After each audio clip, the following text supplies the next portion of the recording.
पढ़ाया जाए। ठीक है, तो लिखिए टॉपिक लिमिट करके। देखो सिंपल सा टॉपिक है, लिमिट कोई बड़ा है ना, दिमाग नहीं लगाना है लिमिट के बारे में। ठीक है, लिमिट होता क्या है पहले तो मैं एक्सप्लेन कर देता हूँ, फिर बहुत सारे हमें क्वेश्चन करने हैं। ठीक है, पहले लिमिट को समझिए, लिमिट होता क्या है और हम ये लिमिट पढ़ क्यों रहे हैं। ठीक है, तो ध्यान दोगे है ना। थ्योरेटिकली अगर मैं बोलूँ, ये बताओ मेरा 2/0 क्या होता है, इन्फिनिटी होता है, और 0/2 मेरा क्या होता है, 0। तो आज हम पहले लिमिट से शुरू करेंगे। ठीक है, जिसको आता है, भूल गया है, नहीं पढ़े है, ठीक है, सब लोग यहाँ से शुरुआत देखेंगे। ठीक है, 2/0 मेरा क्या होता है, इन्फिनिटी, और 0/2 क्या होता है, 0। और अगर मैं बोल दूँ 0/0 क्या है, तो 0/0 को आप है ना अगर ऐसे देखें, x/0 से देखें तो इन्फिनिटी हो जाएगा, और 0/x देखें तो 0 हो जाएगा। क्या इन्फिनिटी और 0 आर द सेम थिंग्स? नहीं ना। तो ये जो है ये हमारा एक इनडिटर्मिनेट फॉर्म हो गया। इसको हम क्या कहते हैं, इनडिटर्मिनेट, है ना, इसको डिटरमाइन नहीं किया जा सकता। ठीक है, उसी तरह से ये तो हो गया फर्स्ट, है ना। ऐसे हमारे टोटल 7 इनडिटर्मिनेट फॉर्म्स करके होते हैं, इनडिटर्मिनेट फॉर्म्स। ठीक है, और एक सिंपल सा इनडिटर्मिनेट फॉर्म्स करके ऐसे टोटल में 7 इनडिटर्मिनेट फॉर्म्स होते हैं। ये 7 इनडिटर्मिनेट फॉर्म्स अगर आपको दिखाई दे तो एक तरीका आपको सिखाऊंगा उस लिमिट को निकालने का। जब इनडिटर्मिनेट फॉर्म दिखाई दे जाएगा, आप लॉपिटल लगाइए, जेईई मेंस तक सारे क्वेश्चन आपके सॉल्व हो जाएंगे। आपको इसके बारे में कोई टेंशन नहीं लेना है ना। जेईई मेंस तक आपको सारे क्वेश्चन सॉल्व हो जाएंगे। ठीक है, फिर से पढ़ा रहा हूँ और क्या करें। ठीक है, तो यहाँ पे सिंपल सी चीज़ क्या बोल रहा हूँ, पहले आपको चेक करना है लॉपिटल लगाना। लॉपिटल एक सिंपल एल हॉस्पिटल रूल है जिसमें आप डिफरेंशिएट करोगे न्यूमरेटर डिनोमिनेटर अलग से, तब तक जब तक ये इनडिटर्मिनेट फॉर्म हट नहीं जाता। उसी तरह से मुझे बताओ 0 × 2 कितना होता, 0, और इन्फिनिटी है ना, लेट्स से अगर ये तो हो गया 0 × 2, और मैं बोलता 2 × इन्फिनिटी, है ना, लेट्स से 2 × 50 करोड़, 100 करोड़ होता इन्फिनिटी। तो मुझे ये बताओ 0 × इन्फिनिटी की क्या बोलते हैं, है ना। 0 × x होता तो 0 हो जाता, है ना। ये चीज़ समझोगे, ये 0 जो है वो एग्जैक्ट 0 नहीं है। अगर एग्जैक्ट 0 है ना अप्रोचिंग 0 होता, अप्रोचिंग 0 मतलब 0.00001 होता, तो आंसर एग्जैक्ट 0 हो जाता। ठीक है, पर ये एग्जैक्ट 0 नहीं है, ये अप्रोचिंग 0। अप्रोचिंग 0 मतलब 0.0000001। ठीक है, तो ये 0.00001 और नीचे भी 0.00001, तो this is approaching 0 by approaching 0। ठीक है, जो इन्फिनिटी या 0 दोनों हो सकता है, इसीलिए इनडिटर्मिनेट फॉर्म करके कहा गया है, जिसे हम डिटरमाइन नहीं कर सकते।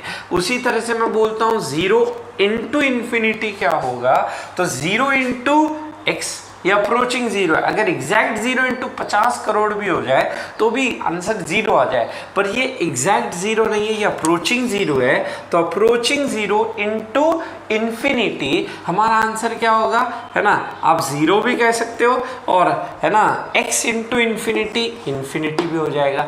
तो ये मेरा सेकेंड इनडिटर्मिनेट फॉर्म हो गया। टोटल में हमें कितने इनडिटर्मिनेट फॉर्म दिखाने हैं, 7 इनडिटर्मिनेट फॉर्म दिखाने हैं। ठीक है, अभी मैंने क्या किया, इस 0 को ऊपर लिया है तो 0 × इन्फिनिटी बन गया। ठीक है, अब उसी तरह से तीसरा इनडिटर्मिनेट फॉर्म क्या बना हुआ है, इन्फिनिटी, है ना, बाय इन्फिनिटी। इस 0 को नीचे ले जाओ, इस 0 को ऊपर ले जाओ, इन्फिनिटी बाय इन्फिनिटी। समझोगे, जैसे मैं बोलता हूँ इन्फिनिटी बाय 2 कितना होगा, इन्फिनिटी 50 लाख करोड़ में 2 डिवाइड कर दो, 25 लाख करोड़। आपके बैंक अकाउंट में 50 लाख करोड़ हो जाए या फिर 25 लाख करोड़ हो जाए रुपए, दोनों तो रुक रहा है क्या? कमेंट करके बताओ, ऑडियो वीडियो सही है क्या सभी लोग? किस किस का रुका है वीडियो?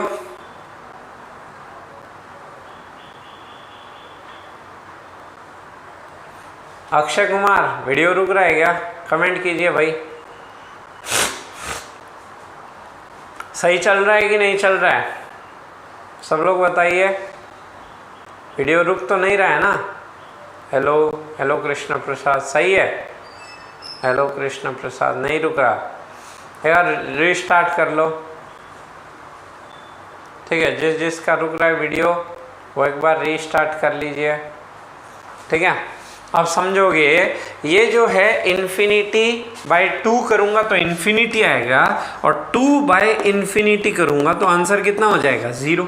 तो इन्फिनिटी बाय इन्फिनिटी को क्या लिखा जाए, है ना? इन्फिनिटी बाय इन्फिनिटी को इन्फिनिटी बोले या 0 बोले। ठीक है, तो इसीलिए ये भी क्या हो गया? इनडिटर्मिनेट फॉर्म हो गया। ठीक है, डिवाइड और मल्टीप्लाई में मेरे 3 इनडिटर्मिनेट फॉर्म हो जाते हैं। ठीक है, आया सभी को समझ में? ये बताओ, है ना, ये हमारे 3 इनडिटर्मिनेट फॉर्म करके मैंने दिखाया एक एक करके। यहाँ तक किसी को कोई डाउट है? आइए भाई ना, ये इनडिटर्मिनेट फॉर्म सबको आया ना समझ में ना? अभी तो आपको बस एक सिंपल स्टार्ट करके दिखा रहा हूँ। मेरा रुक रहा है, नहीं रुक रहा है? यस सर, सही है अभी, अब सही है सर। एक बार रीस्टार्ट कर लो कृष्ण प्रसाद, अगर वीडियो रुक रहा है तो ना एक बार रीस्टार्ट कर लीजिए। ठीक है, तो ये तीसरा इनडिटर्मिनेट फॉर्म हो गया। अब हम आते हैं, है ना, नेक्स्ट इनडिटर्मिनेट फॉर्म पे बात करने। चौथा, है ना, चौथा इनडिटर्मिनेट फॉर्म देखने जा रहा हूँ तुम्हें ना। आपको पहले तो बस यही देखना है कि इनडिटर्मिनेट फॉर्म है या नहीं है। इनडिटर्मिनेट फॉर्म आपको ढूंढना है। सबसे पहले इनडिटर्मिनेट फॉर्म होगा तो क्वेश्चन इजी हो जाएगा सॉल्व करना। मेन हमें क्वेश्चन सॉल्व करना है ना, क्योंकि कंटिन्यूटी हो गया, उसके बाद डिफरेंशिएबिलिटी हो गया, सभी में ये इनडिटर्मिनेट फॉर्म ही मैटर करेंगे आपके। ठीक है, चलिए नेक्स्ट आते हैं अगला इनडिटर्मिनेट फॉर्म की बात करने, है ना, आपका इन्फिनिटी माइनस इन्फिनिटी। ये बताओ, इन्फिनिटी माइनस इन्फिनिटी की अगर मैं बात करूं तो इन्फिनिटी माइनस इन्फिनिटी 50 करोड़ में, है ना, आपके 100 करोड़ चल, है ना, 50 लाख करोड़ में 100 करोड़ चल जाए तो कितना हुआ अभी भी, है ना? अभी भी अपने पास 49 करोड़ 900 हुआ कि नहीं हुआ? तो ये इन्फिनिटी भी हो सकता है। फिर से 50 करोड़ में अगर 49 करोड़ 99,99,999 रुपीज़ बच जाता है, कितना रुपया बचा? 1। तो वो लगभग कितना हो गया अपना? 0 हो गया। Infinity is a comparative relative quantity. ठीक है, इन्फिनिटी कोई एग्जैक्ट नहीं है। सर इन्फिनिटी बाय इन्फिनिटी 1 नहीं हो सकता, नहीं। x by x equal to 1, infinity by infinity को 1 लिख सकते हैं। I am from India, very good Krishna Prasad. हाँ, इन्फिनिटी बाय इन्फिनिटी अब मैं ऐसे समझा रहा हूँ, ध्यान दोगे, इन्फिनिटी बाय इन्फिनिटी इस रूल से समझा रहा हूँ। ठीक है, इन्फिनिटी बाई 2 कितना? इन्फिनिटी। 2 बाई इन्फिनिटी कितना? 0। चलो अगर तुम्हारे हिसाब से 1 बोलूँ तो वो भी देख लो, क्या कुछ एग्जैक्ट बोला जा सकता है 1, है ना? भी अगर तुम बोल रहे हो इन्फिनिटी इन्फिनिटी दोनों सेम हो गए तो 1 भी हो सकता है। ठीक है, तो क्या डिटरमाइन कर सकते हो क्या इसको? नहीं, है ना। हमें क्या पढ़ना है? मेन हमें ये इनडिटर्मिनेट फॉर्म को ही दिखाना है। आपको बस आइडेंटिफाई करना है क्या वो इनडिटर्मिनेट फॉर्म है। अगर इनडिटर्मिनेट फॉर्म हो जाता है तो हम लॉस, है ना, L hospital rule, L'Hôpital rule लगा सकते हैं। ठीक है, अगला आते हैं 6th फॉर्म, जो हम बात करेंगे 1 पावर इन्फिनिटी। ठीक है, अब 1 का पावर इन्फिनिटी क्या होगा? देखो 1 का पावर 5 1 होता, सही है। मैं बोलता, है ना, x का पावर इन्फिनिटी, अगर x की वैल्यू 2, 3, 5 कुछ होती, है ना, तो 2 into 2 into 2 into 2 into 2 infinity भी हो जाता। और अगर x की वैल्यू 0.2 होती, 1 से छोटी होती, 0 से बड़ी होती, तो 0.2 का पावर इन्फिनिटी मतलब 1/5 का पावर इन्फिनिटी, 1/इन्फिनिटी 0 हो सकता था। ठीक है, ये हमारा क्या हुआ ना, ये हुआ 5th फॉर्म। फिर आया जाए 6th फॉर्म के लिए, तो 6th फॉर्म क्या बोल रहा हूँ? 0 पावर 0 क्या होगा? ठीक है, 0 का पावर 0 क्या होगा? ठीक है, पहले तो ये चीज़, हेलो ऑस्ट्रेलिया से पधारो हमारा देश, चलिए वेरी गुड ना। ध्यान दोगे 0 पावर 0 क्या होगा, ठीक है। तो 0 का पावर 2 कितना होगा 0, 5 का पावर 0 क्या होगा 1, है ना। तो यहाँ से हम इनडिटर्मिनेट ही बोलेंगे, है ना। कोई ये नहीं पूछेगा ये क्या हो सकता है, बस ये आपके लिए था कि भाई, है ना, कुछ वैल्यू हो सकती है, ठीक है। तो यहाँ से हम क्या बोल सकते हैं कि दिस इज अप्रोचिंग 0 का पावर अप्रोचिंग 0। एग्जैक्ट 0 का पावर कुछ भी हो जाए आंसर तो 0 आएगा, ठीक है। और एनीथिंग का पावर एग्जैक्ट 0 आंसर क्या आएगा अपने पास 1 आएगा। तो ये हुआ अपना, है ना, 6th इनडिटर्मिनेट फॉर्म। एंड आखिरी इनडिटर्मिनेट फॉर्म की अगर मैं बात करूं जिसको हम डिटरमाइन नहीं कर सकते, it is infinity power infinity, ठीक है। इन्फिनिटी का स्क्वायर इन्फिनिटी, 2 का पावर इन्फिनिटी इज, है ना, फिर इन्फिनिटी एंड ना, अगर 0.2 का पावर इन्फिनिटी बोलूं अपना क्या हो गया 0 हो गया, ठीक है। तो फिर से यहाँ पे क्या हो गया, है ना। और अगर ये इन्फिनिटी तो बहुत बड़ा नंबर ऐसे होता है, 0.2 तो हो ही नहीं सकता, ठीक है। तो ये हुए अपने 7 इनडिटर्मिनेट फॉर्म्स। और जैसे ही तुम्हें ये 7 इनडिटर्मिनेट फॉर्म दिखाई दे जाए तो तुम्हें क्या करना है, एल हॉस्पिटल रूल लगाना है पूरे कंटिन्यूटी चैप्टर में, डिफरेंशिएबिलिटी चैप्टर में, इंटीग्रेशन डिफरेंशिएशन मतलब पूरा का पूरा कैलकुलस चैप्टर में तुम इस रूल का यूज कर सकते हो। मैं बोलूंगा एल, है ना, लॉपिटल रूल लगाओ। तो लॉपिटल रूल का मतलब क्या होता है, न्यूमरेटर और डिनोमिनेटर को अलग से डिफरेंशिएट करो, न्यूमरेटर को डिफरेंशिएट करो, ठीक है, डिनोमिनेटर को डिफरेंशिएट करो, और कब तक करते रहो, जब तक आपका ये, है ना, 7 फॉर्म में से हट ना जाए, वो फॉर्म ही ना हट जाए। अभी मैं क्वेश्चन करके दिखाऊंगा। मेन हमें ये चीज़ समझना, जब 11th में आपको पढ़ाया जाता होगा तो आपको सब्स्टिट्यूशन मेथड, रैशनलाइजेशन मेथड बहुत कुछ सिखाया जाता होगा, है ना। लास्ट में घूम फिर के इसी रूल पे आ जाते होंगे और बोला जाता होगा ये रूल मत यूज़ किया करो क्योंकि बोर्ड में मार्क्स नहीं मिलेगा। पर क्योंकि लिमिट जो है वो 11th क्लास का चैप्टर है, 12th क्लास बोर्ड में आएगा नहीं, कंपटीशन में तो आपके पास है ना, आप यूज़ कर सकते हो। और मेरे कहने का मतलब है आपके सारे कंटिन्यूटी के क्वेश्चन जहाँ पे लिमिट का यूज होगा, सारे बोर्ड के क्वेश्चन जहाँ पे लिमिट का यूज होगा वहाँ पे आप लॉपिटल लगा सकते हो, है ना। आप कंटिन्यूटी के जब क्वेश्चन आए उसमें जब लिमिट इन्वॉल्व हो जाए तो लॉपिटल लगाओ, क्वेश्चन सॉल्व करो, आपका काम बन गया। समझ आया जो मैं बोलने की कोशिश कर रहा हूँ। तो ये मेरे इनडिटर्मिनेट फॉर्म्स है, बहुत इजी चैप्टर है, बस हमें क्वेश्चंस बहुत सारे करने हैं। तो फिर से मैं पहले लिमिट का पीडीएफ भेज दूंगा, उस पीडीएफ को सब लोग बैठ के बनाओगे, आज वही काम है आपके पास, ठीक है। पूरा A to Z बना लेना जिसने पढ़ लिया है, क्योंकि देखो कैलकुलस जैसे फंक्शन आपने पढ़ा, एक बार सीख गए फिर बहुत सारे क्वेश्चन, शीट मैंने भेजा हुआ है आकाश वाला जो भी है ना, वो शीट मैंने सॉल्यूशन के साथ लगभग 200, है ना, इतने क्वेश्चंस के साथ इसलिए भेजा है क्योंकि और अच्छी शीट मुझे नहीं मिली जिसमें क्वालिटी क्वेश्चन हो। मैं पता चला आपको 500 शीट कराऊं, कोई फ़ायदा नहीं ना, एक शीट कराऊं जिसमें अच्छे क्वेश्चंस हो, है ना, तो वो आंसर्स के साथ ही मिल पाई, ठीक है। और इसीलिए वो शीट मैंने भेज दी है, अब उसको बनाओ, है ना। आंसर्स बिना देखे फिर नहीं बनता, आंसर देखो फिर नहीं बनता है, मैं सॉल्व करने वाला ही हूँ पूरा, ठीक है। एक दिन में 30-40 क्वेश्चन डिस्कस करेंगे उसके लिए अलग से, ठीक है। वो अच्छे से कर लो, फंक्शन सीख गए तो देखो ये सब इजी लगेगा। आया सभी को समझ में, ये चीज़ समझ आई। बस हमें क्या करना है, कभी भी ये इनडिटर्मिनेट फॉर्म, कोई भी इनडिटर्मिनेट फॉर्म दिखेगा जिसमें से मोस्ट कॉमन फॉर्म दिस 0/0 होगा, ठीक है। 0/0 दिखेगा, उसको क्या करोगे, डिफरेंशिएट करो, न्यूमरेटर को अलग से, डिनोमिनेटर को अलग से करो, जब तक ये इनडिटर्मिनेट फॉर्म हट ना जाए। जैसे हट जाए वो अपना आंसर हो जाएगा, जैसे 5/2 आ जाएगा आंसर 2.5 हो जाएगा, ठीक है। सब लोग आ जाओ यहाँ तक, फिर शुरू करता हूँ इसका क्वेश्चन सॉल्व करना, ठीक है। सब लोग यहाँ तक आ जाइए भाई, यहाँ तक आइए, फिर क्वेश्चन सॉल्व करना स्टार्ट करें।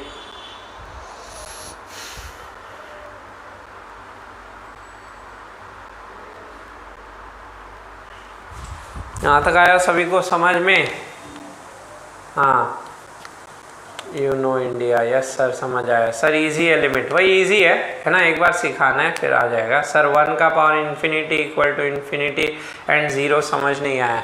ये बताओ 1 का पावर इन्फिनिटी, 1 जो है अगर 1 पॉइंट है ना, ये चीज़ समझोगे 1 पॉइंट है ना 1.00001 का पावर इन्फिनिटी होता, 1 से थोड़ा सा बड़ा नंबर होता तो 1.001 मतलब है ना, अगर 1 से बड़ा नंबर होगा 2 into 2 into 2 into 2 2 into 2 4 4 into 2 8 8 into 2 16, number बढ़ रहा है ना, तो ये इन्फिनिटी बार मल्टीप्लाई होगा तो ये बढ़ते बढ़ते बढ़ते कहाँ चला गया अपना, है ना इन्फिनिटी चला गया। और अगर 1 से थोड़ा छोटा हो जाए 0.9999999999 पावर इन्फिनिटी हो जाए तो उस केस में मैं बोलूँ, ये बताओ 0.2 इंटू 0.2 क्या होता है 0.04, फिर 0.04 इंटू 0.2 क्या हो गया 0.08, नंबर छोटा हो रहा है। तो मैं क्या बोल रहा हूँ 1 से अगर छोटा हो जाए तो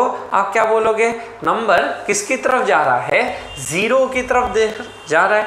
याद है y है ना इक्वल टू a का पावर x का ग्राफ पढ़े थे, कुछ इस तरह से होता था ना, तो वही बात है भाई ना, 0 पे वैल्यू कितनी आ रही है 1 आ रही है ना। ये y इक्वल टू a का पावर x होता था, ये कब होता था जब a किससे बड़ा हो, a मेरा 1 से बड़ा हो, ठीक है। तो यहाँ 1 से बड़े के लिए इन्फिनिटी पे जाऊंगा, इन्फिनिटी आ रहा है, और अगर 1 से छोटे के लिए देखूंगा, a अगर 1 से छोटा हो जाए तो इन्फिनिटी पे वैल्यू किसको अप्रोच कर रहा है 0 को अप्रोच कर रहा है। बस उसी ग्राफ से हमने देखा, आया सभी को समझ में, यहाँ तक कोई डाउट नहीं है ना, यहाँ तक देख लो, बहुत इजी चैप्टर है, मज़ा आएगा चैप्टर पढ़ने में, ठीक है।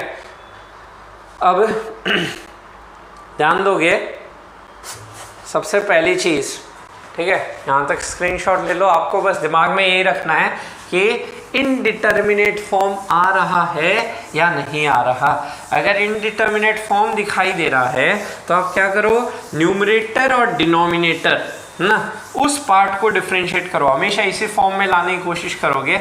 अभी मैं क्वेश्चंस कराऊंगा हर एक फॉर्म से रिलेटेड, है ना, ताकि कंटिन्यूटी चैप्टर आपका थोड़ा इजी हो जाए। कंटिन्यूटी चैप्टर पूरा इसी पे बेस्ड है, ठीक है, अच्छे से समझना इस चैप्टर को तो और अच्छे से दिखाई देगा।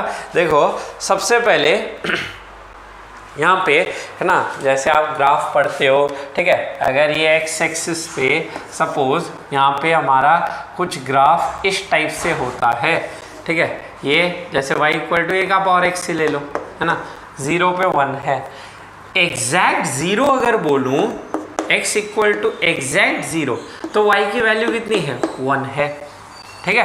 पर अगर मैं x इक्वल टू 0 प्लस बोल दूँ, 0 प्लस का मतलब क्या है, 0 प्लस का मतलब 0 से थोड़ा सा आगे, दिस इज एग्जैक्ट 0, तो 0 प्लस का होगा 0 से थोड़ा सा आगे, जहाँ पे हम इसको कैसे लिखते हैं 0 प्लस h, h क्या है, h है 0.00001, मतलब 0 से राइट साइड में आओ, तो 0 से राइट साइड में आओगे तो y की वैल्यू जो होगी, y की वैल्यू क्या दिख रही है 1 नहीं होके 1 से थोड़ी सी ज़्यादा दिख रही है, y की वैल्यू भी मुझे 1 से थोड़ी सी क्या दिखाई दे रही है, आगे दिखाई दे रही है, 1 से थोड़ी सी ऊपर दिखाई दे रही है 1.0000001। ये चीज़ समझोगे। h क्या है, h is very small quantity, approximately 0, h है ना क्या है 0.000000000000000 करते हुए जब आप मरने वाले हो उस टाइम पे 1 लगा दो, इतना छोटा सा क्वांटिटी है, ठीक है। तो यहाँ पे मैं क्या बोल रहा हूँ, 0 प्लस का मतलब 0 से हल्का सा आगे, ये नहीं कि 0 और 0.1 उतना नहीं, उस 0.1 से भी छोटा, ठीक है। और अगर मैं लिखता हूँ x इक्वल टू 0 माइनस, इसका मतलब क्या होगा 0 से थोड़ा सा पीछे, 0 माइनस का मतलब 0 से हल्का सा पीछे, तो 0 माइनस कहीं यहाँ पे होगा, 0 प्लस 0 के राइट साइड में दिख रहा है और 0 माइनस 0 के क्या दिखाई दे रहा है, लेफ्ट साइड में दिख रहा है। तो 0 माइनस के हिसाब से अगर देखूं ग्राफ में तो वैल्यू कितनी आ रही है, 1 से थोड़ी सी छोटी आ रही है, मतलब आंसर 1 भी नहीं है, 1 से थोड़ा सा क्या है, छोटा है, मतलब 0.999999 होगा, ठीक है। ये ग्राफ देख के ग्राफ में 0 प्लस और 0 माइनस क्या कह रहा है वो आपको दिखाने का कोशिश किया, यहाँ तक समझ आया सभी को, है ना? आराम से समझो ये ग्राफ में, है ना? ये सब चीज़ें अभी आपको यूज़ करना सिखाऊंगा, है ना?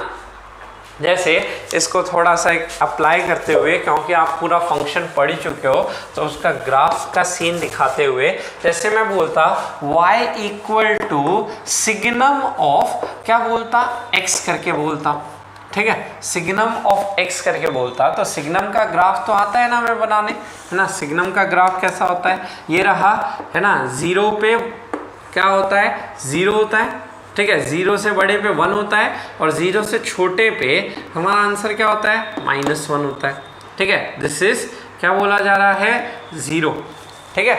अब इसमें मैं पूछता हूँ तुमसे, ये बताइए, this is y equal to क्या लिखते हुए, fx, ठीक है? ये बताइए f ऑफ 0 कितना है, f ऑफ 0 मतलब एग्जैक्ट 0, ठीक है? एग्जैक्ट 0 पे सिग्नम की वैल्यू कितनी होती है, 0 होती है।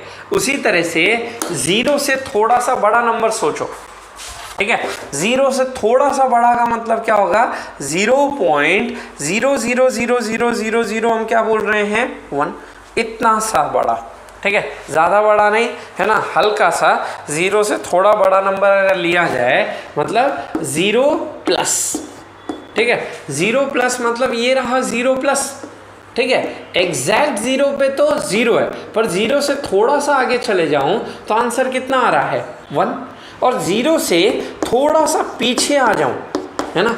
0 से थोड़ा सा पीछे, 0+ का मतलब क्या कहा जाता है, 0+ का मतलब 0+h, जहाँ पे h ये गैप हो गया, ठीक है? इसको h कह रहे हैं, ठीक है? टेंडिंग टू 0, h जो है वो 0 को अप्रोच कर रहा है पर 0 नहीं है, ठीक है? और 0- का मतलब क्या होगा, 0 से हल्का सा पीछे, दिस इज 0-, ठीक है? दिस इज 0-, तो इसको क्या लिख सकता हूँ, f ऑफ 0-, f ऑफ 0- का मतलब क्या दिखाई दे रहा है ग्राफ से, 0- पे वैल्यू कितनी आ रही है, -1 आ रही है, ठीक है?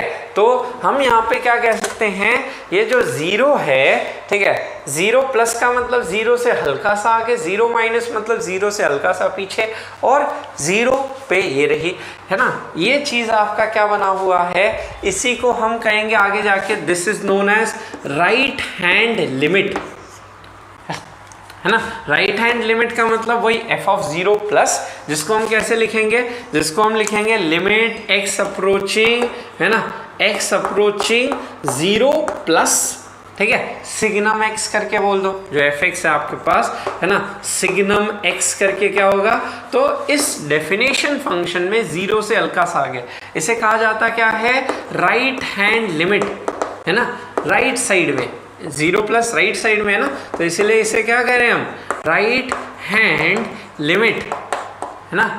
और उसी तरह से अगर मैं इस पे बात करूं तो ये जो है 0-, इसको हम क्या कह रहे हैं, this is known our left hand limit, है ना? Left hand limit, that is limit x approaching 0-, क्या बोल सकता हूँ, सिग्नम x। आया सभी को समझ में, ठीक है?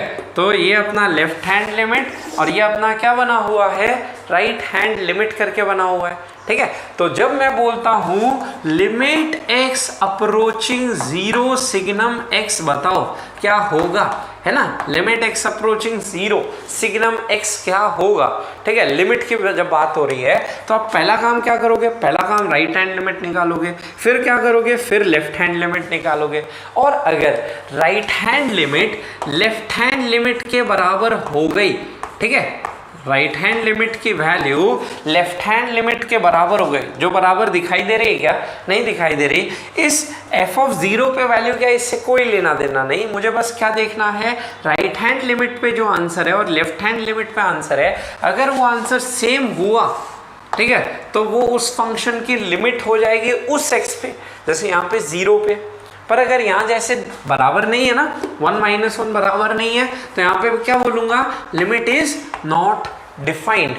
जैसे अगर मैं यहाँ बोलता, यहाँ पे है ना 0+ पे वैल्यू कितनी है, f ऑफ 0+ पे वैल्यू 1 है, यहाँ पे f ऑफ 0- पे वैल्यू कितनी है, 1 है, और f ऑफ 0 पे अगर बोलूँ, है ना, दिस इज f ऑफ 0 पे बोलूँ वैल्यू कितनी है, 1, है ना, सभी पे 1 आ रही है ना, 1 से थोड़ा सा ज़्यादा मतलब है तो 1 ही ना, 1.00001 इज़ 1 है ना, 0.9999 इज़ 1। तो इस केस में अगर कहा जाता लिमिट x अप्रोचिंग 0, है ना, यहाँ 0 पे बात हो रही है ना, तो ये कैसा फंक्शन है, ये अपना y equal to a power x है, जहाँ a 1 से बड़ा है। तो उस केस में क्योंकि left hand limit right hand limit के बराबर है, यहाँ तो left hand limit right hand limit बराबर नहीं है, इसीलिए लिमिट नॉट डिफाइंड हो गई। पर यहाँ पे right hand limit left hand limit दोनों बराबर है ना। इसको क्या कहा जा सकता है, this is right hand limit, इसे क्या कह सकता हूँ, this is left hand limit. तो क्योंकि इस केस में राइट हैंड लिमिट और मेरी लेफ्ट हैंड लिमिट बराबर है ना, और एक फाइनाइट क्वांटिटी है, ये चीज़ याद रखना, right hand limit left hand limit बराबर होनी चाहिए और एक फाइनाइट क्वांटिटी होनी चाहिए। अगर इनफाइनाइट हुई तो भी हम बोलेंगे नॉट डिफाइंड, है ना। अगर राइट हैंड लिमिट भी इन्फिनिटी आ जाए, लेफ्ट हैंड लिमिट भी इन्फिनिटी आ जाए तो लिमिट इज नॉट डिफाइंड। पर अगर बराबर आ गए, फाइनाइट वैल्यू आ गया, चाहे 500 करोड़ ही क्यों ना आ जाए, अगर एक वैल्यू मुझे पता है उसकी कितनी है, तो उसका जो लिमिट होगा वो कितना हो जाएगा, वो राइट हैंड लिमिट और लेफ्ट हैंड लिमिट की वैल्यू के बराबर हो जाएगा। उस है ना, 0 पे कितना है उससे मुझे कोई लेना देना नहीं। लिमिट का मतलब ही क्या है, 0 से थोड़ा सा आगे 0 से थोड़ा सा पीछे, इसी को कहते हैं हम, ये कहलाता है राइट हैंड लिमिट और ये हमारा कहलाता है लेफ्ट हैंड लिमिट। ठीक है, 0 पे वैल्यू क्या है इससे कोई लेना देना नहीं, आपको बस देखना है 0 पे, है ना, वैल्यू कितना है इसको छोड़ दो, 0 से थोड़ा सा आगे राइट हैंड लिमिट पे वैल्यू कितना है, लेफ्ट हैंड लिमिट पे वैल्यू कितना है, और अगर दोनों वैल्यू बराबर हो गई, ठीक है, और एक फाइनाइट क्वांटिटी हो गई, तो वही वैल्यू उसकी लिमिट हो जाएगी उस x पे। पर अगर दोनों वैल्यू बराबर नहीं हुई तो क्या कहा जाएगा कि limit does not exist, not defined. ठीक है, इसे डज नॉट एग्जिस्ट कहा जाता है ना, लिमिट एग्जिस्ट ही नहीं करेगी, है ना। और जब कंटिन्यूटी बात करूंगा तो हमें उस 0 पे वैल्यू कितनी है वो भी देखनी होगी। सभी को समझ आया, इजी सा चैप्टर है भाई, है ना, आपको ये चीज़ बहुत इजी लगेगी अगर ये चीज़ इस तरह से देखोगे। ठीक है, यहाँ तक कमेंट करके बताइए, यहाँ तक किसी को कोई डाउट है, यहाँ तक ऑल क्लियर, समझ आया। 0 minus and 0 plus 0, very good, comment करो भाई, ऑल क्लियर सबको, यहाँ तक आ जाइए।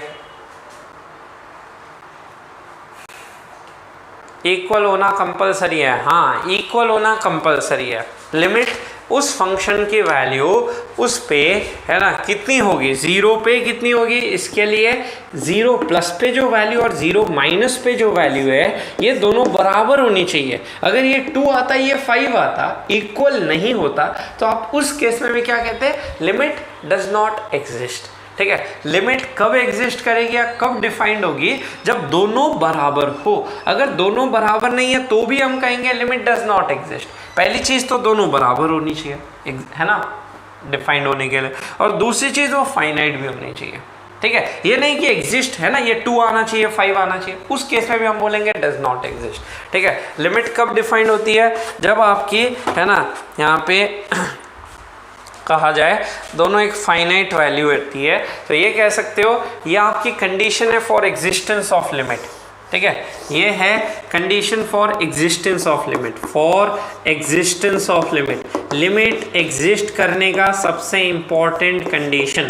ठीक है, मैं आपको बहुत सारे क्वेश्चन कराऊंगा और एक बार आपको लिमिट निकालना आ गया तो आपको फंक्शन की कंटिन्यूटी की बात करनी आ जाएगी, डिफरेंशिएबिलिटी की बात करनी आ जाएगी।